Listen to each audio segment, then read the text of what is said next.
Passport साइजको photo हामीले मोबाइलमा कसरी बनाउन सक्छौँ त? हो साथीहरु, तपाईले सही सुन्नुभयो। आजको यस भिडियो अन्तर्गत चाहिँ हामीले हाम्रो कामहरूको लागि कसरी सजिलो तरिकाले चाहिँ मोबाइलमा फोटो खिचेर पासपोर्ट साइजमा हामीले निकाल्न सक्छौँ र प्रिन्ट गर्न सक्छौँ हजुरहरूलाई जानकारी दिन गइरहेको छु। हामीलाई यो पासपोर्ट साइज अथवा अटो साइजको फोटोहरू भनेपछि विभिन्न नागरिकता बनाउनको लागि, स्टुडेन्ट कार्डको लागि हैन, विभिन्न जनजाति कार्डको लागि हैन, विभिन्न फर्महरू भर्नको लागि जो हामीले चाहिने गर्छ र हामीले स्टुडियो नगइकन स्टुडियोमा हामीलाई 2-300 लिन्छ फोटो खिचेर प्रिन्ट गरेको, तर हामीले मोबाइलमै फोटो खिचेर पासपोर्ट साइजमा निकालेर हामीले प्रिन्ट गरेर कैँचीले काटेर चलाउन सक्छौँ। भिडियो चाहिँ एकदमै इन्फर्मेटिभ हुन गइरहेको छ, अन्तिमसम्म हेरी साथ दिनु होला। साथै च्यानलमा नयाँ हुनुहुन्छ भने च्यानललाई पनि लाइक, सब्स्क्राइब, शेयर, कमेन्ट गर्न नभुल्नु होला। सुरु गरौँ आजको हाम्रो टपिक। अब तपाईहरुले भने चाहिँ कुनै पनि आइडी पासपोर्टको लागि भने चाहिँ पासपोर्ट साइजको फोटो मोबाइलमा बनाउनको लागि भने चाहिँ एउटा तपाईलाई एपको जरुरत पर्दछ। यहाँ देख्न सक्नुहुनेछ, यहाँ मैले प्ले स्टोरमा आएर चाहिँ ID passport size photo editor भनेर सर्च गरिसकेको छु। त्यसपछि यस्तो इन्टरफेस खुलेको छ, देख्न सक्नुहुनेछ। सर्च गरिसकेपछि एउटा यहाँ नेपालीले बनाएको नेपाली एप रहेको छ। मैले यो इन्स्टल गरिसकेको छु, तपाईले इन्स्टल गर्न सक्नुहुनेछ आफ्नो मोबाइलमा र ओपन गर्नु होला। यो एपलाई चाहिँ मैले ओपन गर्दैछु पहिलोचोटि आफ्नो मोबाइलमा। गेट स्टार्टेडमा मैले टच गर्दैछु। त्यसपछि यस्तो इन्टरफेस खुल्नेछ, देख्न सक्नुहुनेछ। आफ्नो फोटोलाई चाहिँ पासपोर्ट साइज बनाउनको निम्ति भने के गर्नुपर्छ भन्दाखेरि यहाँ न्यू फोटो हैन, यहाँ फोटोग्राफर गाइडहरू छ, यो तपाईले चेक गर्न सक्नुहुनेछ। अरू टाइम भएको बेलामा कसरी फोटो खिच्ने भनेर हैन। तर हामीलाई पासपोर्ट साइजको फोटो बनाउनको निम्ति यहाँ न्यू फोटो भन्ने छ, यहाँ तपाईले टच गर्न सक्नुहुनेछ। त्यसपछि यहाँ तपाईले चाहिँ कन्ट्री सेलेक्ट गर्नु होला। म यहाँनिर कन्ट्री नेपाली लेखिहाल्छु, नेपाली लेखिहाल्छु।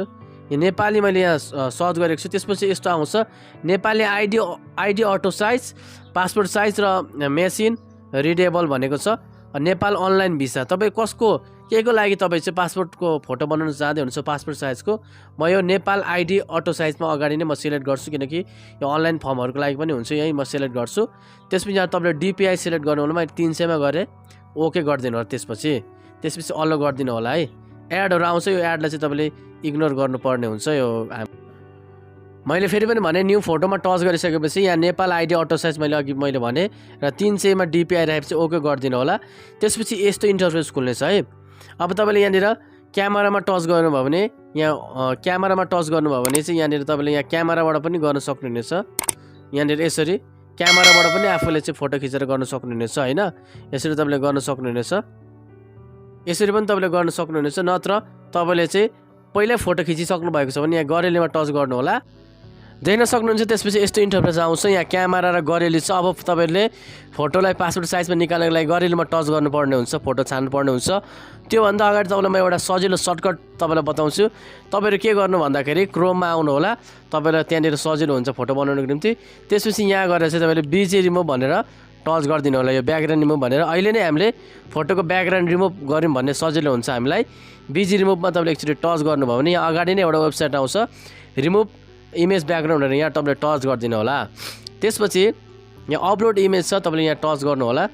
अब तपाईँले एउटा फोटो खिच्नुपर्ने हुन्छ राम्रो हैन, क्यामेराले राम्रोसँग उज्यालोमा गएर त्यसरी तपाईँले फोटो खिच्नुपर्ने हुन्छ। म चाहिँ मेरो एउटा फोटो छानिसकेको छु।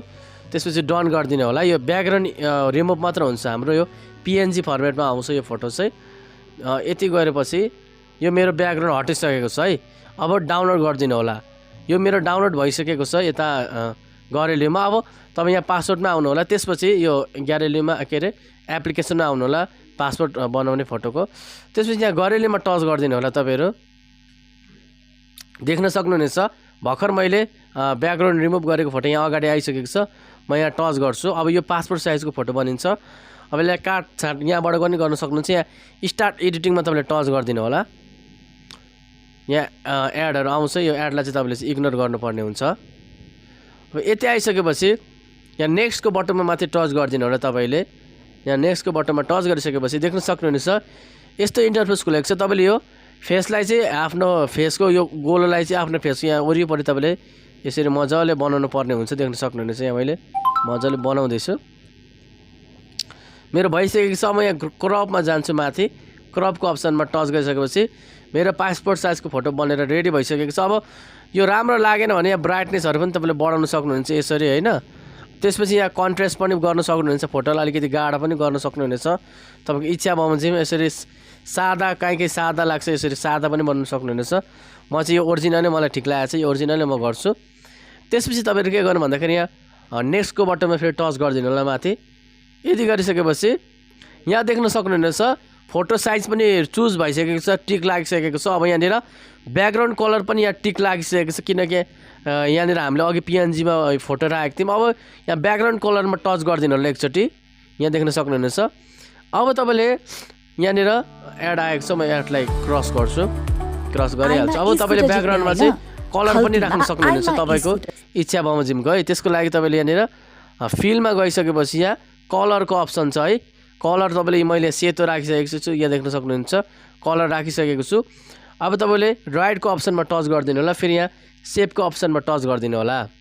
अब फेरि यहाँ ब्याकग्राउन्ड कलर तपाईँले कुन राख्न चाहनुहुन्छ है, रातो राख्न चाहनुहुन्छ कि यो राख्न चाहनुहुन्छ, तपाईँको इच्छा अनुसार तपाईँले राख्नु होला। मैले हाललाई यो राखेको छु। अब त्यसपछि म यो स्मुथलाई अलिकति थोरै बढाइदिन्छु, अलिकति थोरै स्मुथलाई बढाइदिन्छु। त्यसपछि तपाईँले यहाँनिर डनमा गरिदिनु होला। डन गरिदिइसक्नु भएपछि देख्न सक्नुहुन्छ तपाईँको यो पासपोर्ट साइजको फोटो भने चाहिँ बनिसकेको छ, देख्न सक्नुहुनेछ। अब यहाँ माथि सेभको बटनमा तपाईँले टच गरिदिनु होला। अब तपाईँले यो पिएनजीमा गर्ने हो कि जेपिजीमा गर्ने, यो 100 बनाइदिनु होला क्वालिटी चाहिँ यसलाई बढाएर। अनि त्यसपछि यो जेपिजीमा हामीले यहाँ होइन, जेपिजीमा यो चाहिँ सेभ गर्ने इमेज चाहिँ यहाँनिर अब सेभको बटनमा टच गरिदिनु होला। त्यसपछि फेरि एउटा एड आएको छ, यसलाई म ब्याक गर्छु। त्यसपछि देख्न सक्नुहुन्छ यस्तो आइसकेको छ। अब यसलाई प्रिन्ट पनि गर्न सक्नुहुनेछ, यो प्रिन्ट मल्टिपल कपिजमा गएर देख्न सक्नुहुनेछ। अब म यहाँनिर प्रिन्ट मल्टिपल कपिजमा जान्छु। अब देख्न सक्नुहुन्छ एकचोटि ब्याक हुन्छ। मैले एउटा कुरा भन्न छुट्याएँ, यहाँ आउटलाइन पनि तपाईँले एड गर्न सक्नुहुन्छ। एड एन्ड आउटलाइन भन्ने चाहिँ यहाँ तपाईँले आउटलाइन पनि एड गर्न सक्नुहुन्छ। म थोरै गरिदिन्छु, यो चाहिँ धेरै नगर्नु होला, तपाईँले यो थोरै गर्न सक्नुहुन्छ। मैले यो थोरै गरिसकेको छु। अब डन गरिदिनु होला। यहाँ सेभको अप्सनमा तपाईँले टच गर्नु होला है। अब यस्तो आएपछि देख्न सक्नुहुन्छ यहाँ तल म प्रिन्ट मल्टिपल कपिजमा एकचोटि टच गरी हेर्छु। त्यसपछि यहाँ चाहिँ म तपाईँले कुन अब कतिवटा तपाईँले चाहिँ राख्न सक्नुहुनेछ, कतिवटा फोटो यहाँ म 4x5x3 इन्चेसमा एकचोटि टच गरिसकेको छु, देख्न सक्नुहुनेछ। यसरी तपाईँको फोटो चाहिँ यसरी आउनेछ, देख्न सक्नुहुनेछ। यसरी आइसकेपछि तपाईँले चाहिँ यसलाई चाहिँ सेभ गर्न सक्नुहुनेछ। म सेभ गर्छु माथि।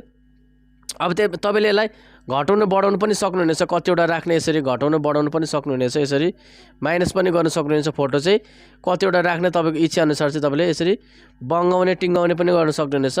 तपाईँले कतिवटा फोटो प्रिन्ट गर्न चाहनुहुन्छ त्यही अनुसार तपाईँले चाहिँ थप्ने अनि घटाउने बढाउने। अब यो तपाईँले चाहिँ यहाँ सेभको बटनमा गर्नुभयो भने सेभ हुन्छ र तपाईँले यसलाई 10 रुपियाँ तिरेर प्रिन्ट गरेर तपाईँले काटेर चाहिँ यो फोटोलाई तपाईँले चलाउन सक्नुहुनेछ। म तपाईँको यहाँ सेभ गरिहाल्छु। म पिएनजी होइन जेपिजीमा गर्छु। अब सेभ फोटो भइसकेको छ।